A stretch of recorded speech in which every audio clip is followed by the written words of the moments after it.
Hello folks, in this video I will show you how to add fonts in Google Slides from computer.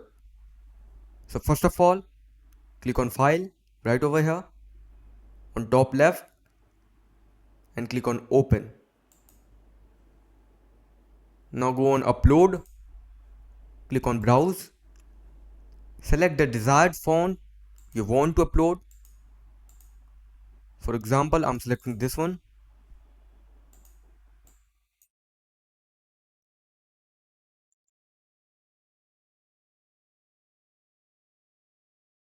Now click on the text,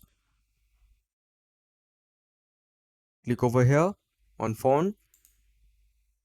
From here you can select the font you have uploaded. So that's it for the video. If you find this helpful, please consider a like and subscribing the channel.